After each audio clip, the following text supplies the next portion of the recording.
Olá, agitado e paciente, compreensivo e tolerante, ele é um grande amigo.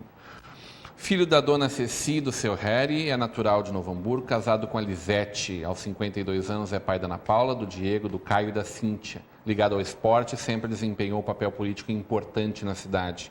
Foi diretor dos esportes, vereador e atualmente é o secretário do Esporte e Lazer. Hoje teremos uma conversa de peso com Ricardo Ritter, o Ica. Se eu falo em Ricardo Ritter, não é todo mundo, né? Agora, o Ica, aí todo mundo conhece. Aí fica mais fácil. Ica, tem alguém que não te conhece em Novo Hamburgo?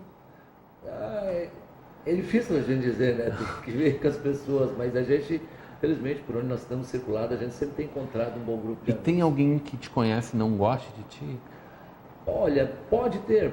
Eu acho engraçado isso. Eu te conheço razoavelmente bem, mas quem eu ouço falar do Ica não tem nada para falar de mal.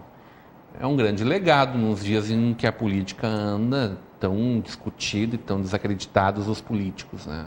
É algo que a gente sim também se orgulha em fazer o que tu está dizendo, a gente já escutou de outros, mas pela política, eu sempre digo, a política aproxima e também distancia. Então, talvez alguém, por um posicionamento político que eu tenha adotado, não quer falar comigo, né? Mas se for por pensamento político, por um posicionamento político que eu adotei, e não quer falar, não gosta de mim, não tem problema, mas eu tenho o dever de decidir, né? A gente chega ali numa encruzilhada, tu tem que decidir para um lado, tu vai se contentar num lado ou outro. Então, assim, é algo que isso não me preocupa muito. Talvez daqui a pouco eu tenha falhado, tenha sido desonesto com alguém, se eu fui desonesto com alguém, daí eu acho que vai ser difícil encontrar alguém dizer que eu fiquei devendo, fui deselegante, desleal com alguém, aí eu terei preocupado. Mas eu acho que nesse ponto aí a gente não vou encontrar ninguém mesmo. Isso vem de casa também, né? Olha, a gente acompanhou bastante assim a trajetória do pai, da mãe, a mãe mais do lar, né? Mas o meu pai também era bastante assim de dar rua, de estar ajudando. Tinha um caminhão lá, muitos fretes ele fez. Eu sei que alguns fretes em domingo de noite eu ajudei a fazer, que o cara ia passar na segunda-feira para pagar. Até há pouco, quando eu estava lá na casa dele, o cara não tinha passado ainda, e o cara sempre está vivo ainda também. É um exemplo, assim, né, de coisas. Nós tínhamos olaria ali, e ele tinha um caminhão, e o caminhão também servia para carregar. Na época, a gente podia carregar as pessoas, em vez de ônibus, para os clubes economizarem transporte, nós fazíamos de caminhão, parecia aqueles caminhão de boia fria. Felizmente, hoje a gente ergue as mãos pro céu. Nunca aconteceu nada mais sério. Nunca me caiu ninguém, nunca aconteceu nada mais sério. A gente tem que erguer as mãos pro céu hoje, né? O esporte sempre fez parte da tua vida? Assim, ó, eu sempre brinco, né, que a gente morou dos 4 aos 12 anos em Campo Bom, na Barrinha, ali às margens do Rio dos Sinos. Em algumas oportunidades a gente saiu de casa com enchente lá. Então eu aprendi a nadar no Rio dos Sinos e gostava sempre de água. Quando nós viemos a Novo Hamburgo, eu fui para o Colégio 25 de Julho, daí atividade física, nem me lembro porque cargas d'água, eu terminei lá no Novo Hamburgo. Eu acho que pelo atrativo Novo Hamburgo, eu fui para o Novo Hamburgo, só que em vez de futebol, que eu queria gostar de futebol, comecei a correr com o professor Vitor Kornefeld, atletismo. Grande Vitor.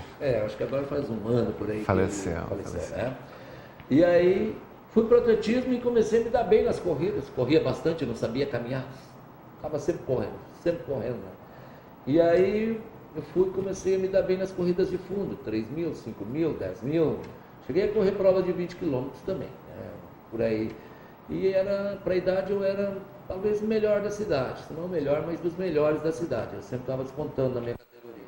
E aí, desde os, 12, 13 anos, a gente se envolveu no esporte, depois do atletismo, também fomos para as diretorias de futebol da Várzea, tinha o Internacional da Rondônia, que é o time lá da vizinhança, e logo metido a gente começou a se meter em diretoria e ser presidente, e a gente foi indo para o esporte, né? E sempre vi, e tive no esporte sempre essa visão, e vejo que investir no esporte é como que investir na educação, é como que investir na saúde, porque tenho certeza que os treinadores que ali estão, eles não vão estar orientando seus atletas, seus jogadores, para serem pessoas indisciplinadas, para serem pessoas do mal nesse mundo.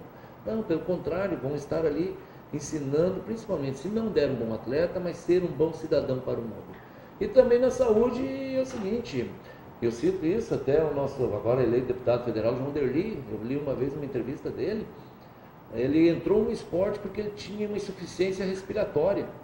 E ele acredita, a cura dele, naquela reportagem menos que eu li, ele acreditava, né, a cura dele, a insuficiência respiratória dele, na entrada no esporte que ele começou e depois se deu bem nos tatames. E nadadores que começaram por causa da asma.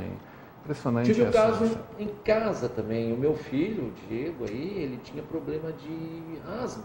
Era apavorante. Quem conhece alguém com asma aí, um ataque de asma é de assustar, né? E ele fez algumas aulas de natação.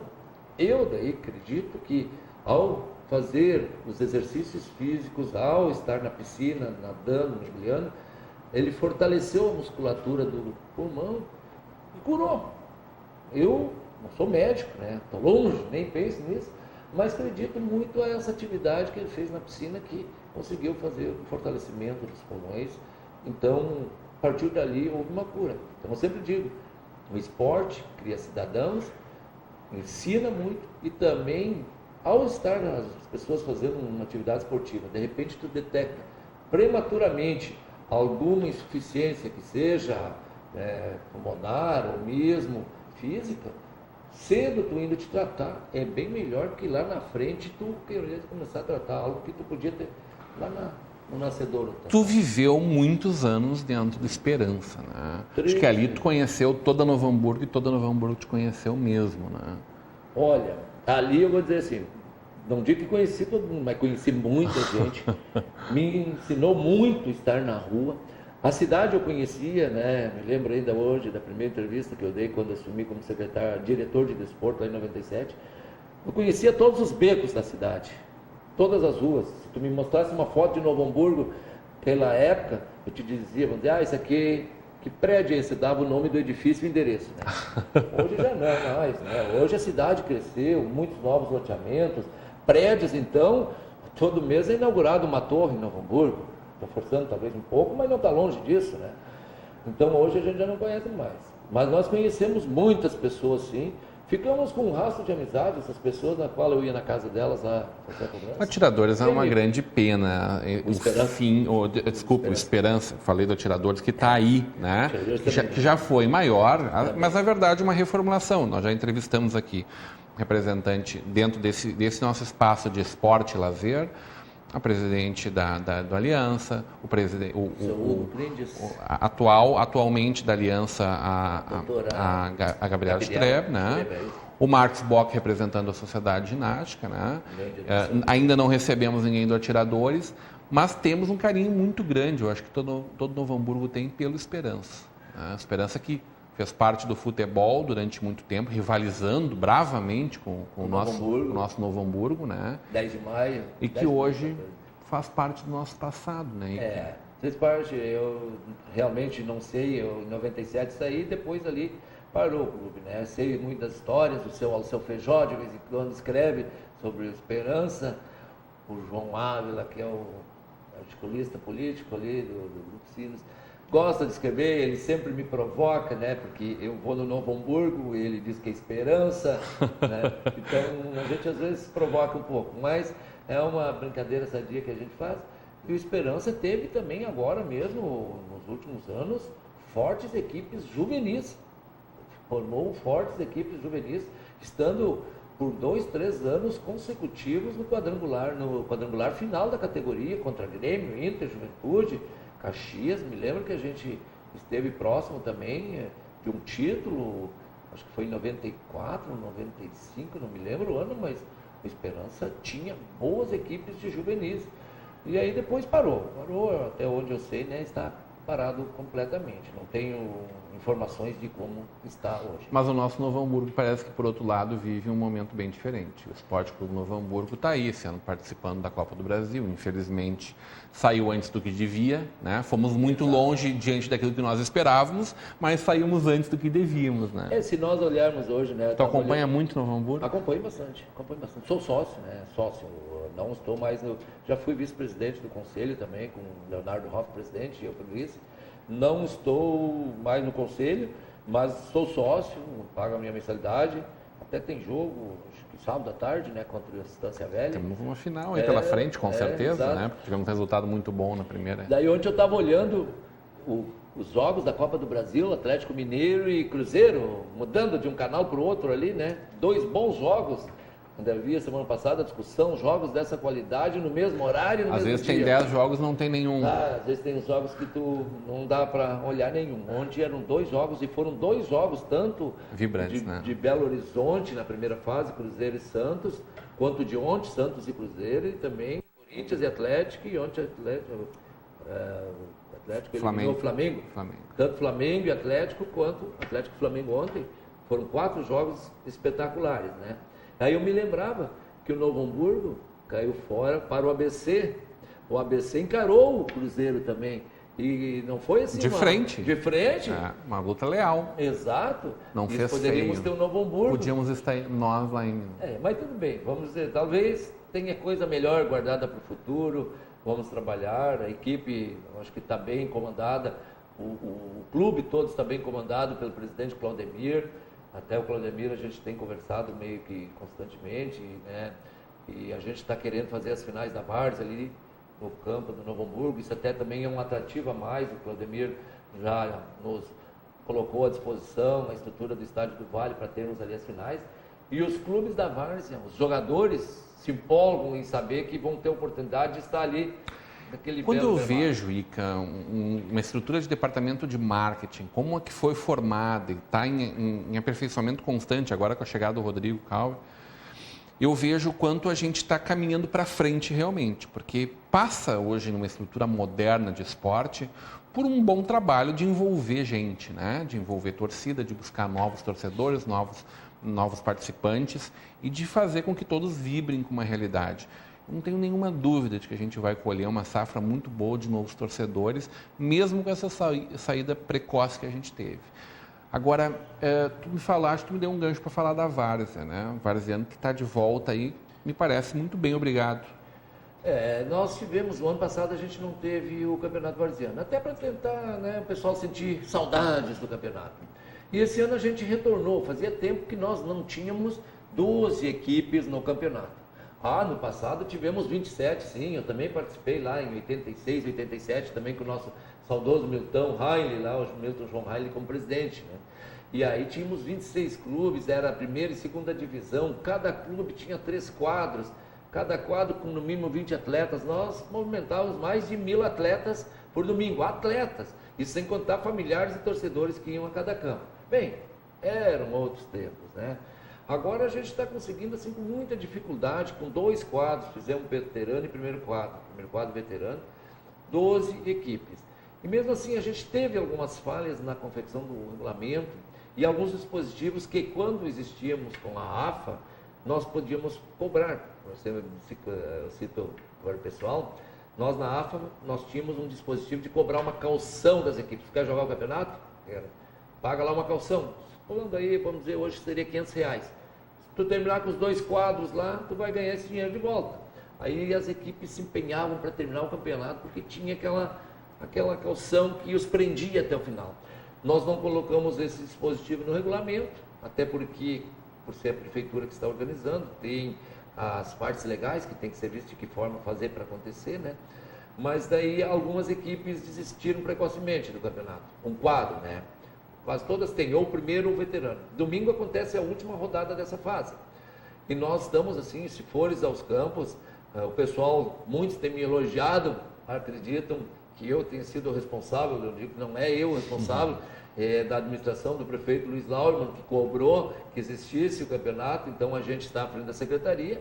É lógico que nós estamos à frente ali, alguém tem que ser o responsável sou eu, mas é porque o prefeito também cobrou que houvesse essa atividade para a população. E, enfim, nós estamos movimentando, ano que vem a gente quer fazer melhor ainda, se possível com mais equipes, e vai ter alguns dispositivos, sim, que vão deixar as equipes um pouquinho mais comprometidas, as diretorias também mais comprometidas em participarem de todo o campeonato de início. A gente está sofrendo a falta de mais campinhos de futebol nos bairros? O que eu vou dizer assim, nós chegamos a ter 25, 26 campos, né? Hoje nós estamos com Campos, mas campos. nós tínhamos aí ao redor dos campos vários campinhos onde Os desenvolvia, campinhos, né? Mas a exploração imobiliária na cidade tomou conta, né, Rodrigo? Nós não temos. Será que nós nos ressentimos exatamente disso? Essa falta de vejo campinhos? assim, o campeonato. Mesmo que seja inevitável isso, sem Eu acho que dúvida. o futebol é algo assim que a gente deveria estudar de uma forma mais ampla. Se tu olhares os clubes de futebol, eu vejo, por exemplo, um Botafogo da primeira divisão do Campeonato Nacional pegando verba adiantada de televisão para poder pagar os jogadores, indo jogar na Amazônia para poder lá ganhar mais verba, que eles ganhem mais dinheiro lá, ela enche a Arena Amazônia, então lá eles ganham mais recursos que jogando no Maracanã. O problema financeiro, eu acho que o país tem que repensar os salários que estão sendo pagos para os seus atletas. Tem o Grêmio aqui, que é também gremista, né? A gente vai olhar ali na arena, 15 mil torcedores, renda de 200 mil e tem atleta ganhando 600, 700 mil. Precisa 3 jogos para pagar Essa conta um não atleta. fecha, né? É meio difícil.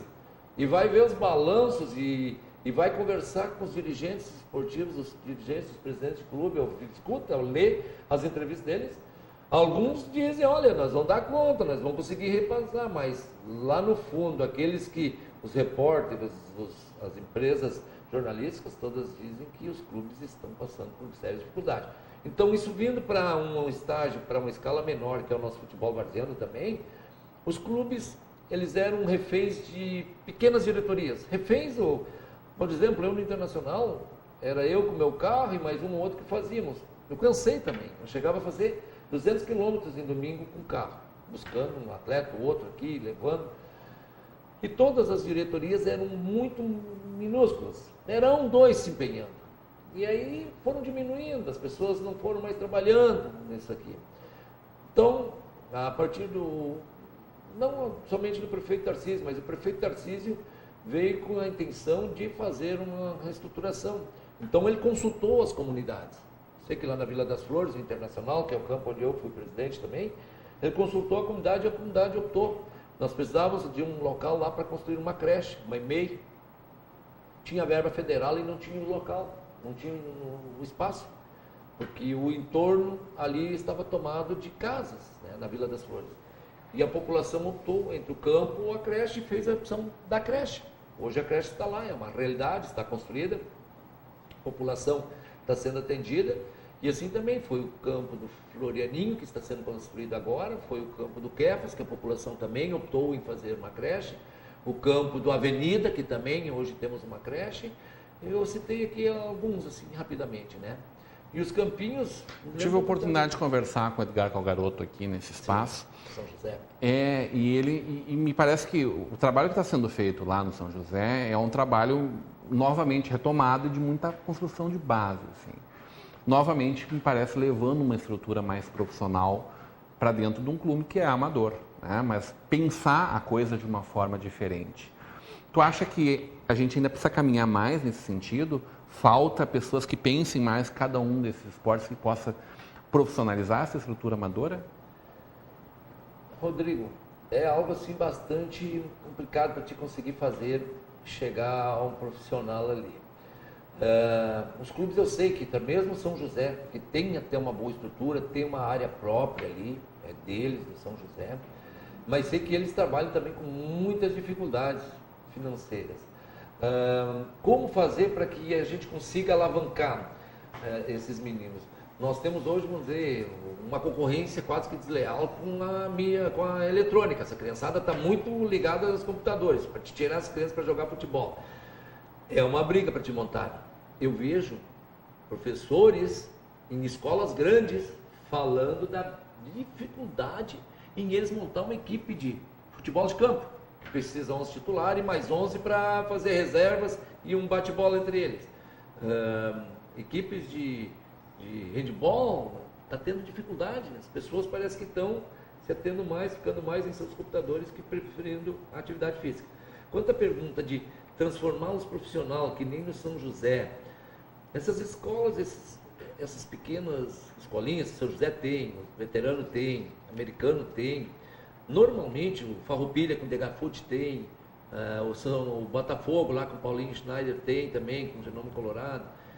Normalmente essas escolas eles fazem tipo uma garimpagem de talentos, e quando tem algum atleta que começa a se destacar, vem Grêmio, Inter, mesmo o próprio Novo Hamburgo traz para cá, e aí eles vão ao encontro destas estruturas que já estão montadas. Mas nós levarmos uma estrutura profissional para dentro desses menores, creio que é um custo bastante elevado também, tem que ver como inviável. fazer. E eu acredito... Eu quero falar um pouco mais dessa falta de apoio que em alguns momentos existe, mas uma realidade um pouco diferente que a gente vem vivendo aqui em Novo Hamburgo. Mas isso logo depois do nosso intervalo. Hoje uma conversa de peso com Ricardo Rico, o Ica.